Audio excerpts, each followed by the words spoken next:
വിശുദ്ധ കുർബാന ബലിയും വിരുന്നുമാണ്. വിരുന്ന് സ്വീകരിക്കാതെ പോകുമ്പോൾ വിരുന്ന് പാകം ചെയ്തവൻ്റെ മനോവ്യഥ എത്രത്തോളം ഉണ്ടെന്ന് ചിന്തിച്ചിട്ടുണ്ടോ? സ്വഭവനത്തിലെ വിരുന്ന് സ്വീകരിക്കാതെ വിരുന്നുകാർ മടങ്ങിപ്പോകുമ്പോൾ തന്നെയാണ് അതിൻ്റെ വേദന നീ തിരിച്ചറിയൂ. എത്രയോ കുർബാനകൾ നാം സ്വീകരിക്കാതെ മടങ്ങിപ്പോയിട്ടുണ്ട്.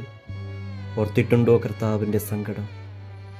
വിശുദ്ധ കുർബാനയിലെ പങ്കാളിത്തം പൂർണ്ണമാകുന്നത് അത് ഉൾക്കൊള്ളുമ്പോഴാണ്.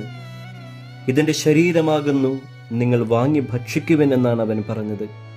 പാനപാത്രമെടുത്ത് പാനം ചെയ്യാനായിട്ടാണ് കർത്താവ് പറഞ്ഞത്. അങ്ങനെയെങ്കിൽ വിശുദ്ധ കുർബാന ഉൾക്കൊള്ളാൻ തന്നെയാണ് അപ്പത്തിൻ്റെ രൂപത്തിൽ ഈശോ വരുന്നത്. തീരുമാനമെടുക്കാം.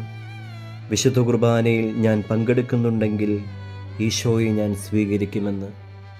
ഏവർക്കും പരിശുദ്ധ കുർബാനയുടെ തിരുനാളിൻ്റെ എല്ലാവിധ പ്രാർത്ഥനകളും ആശംസകളും നേരുന്നു.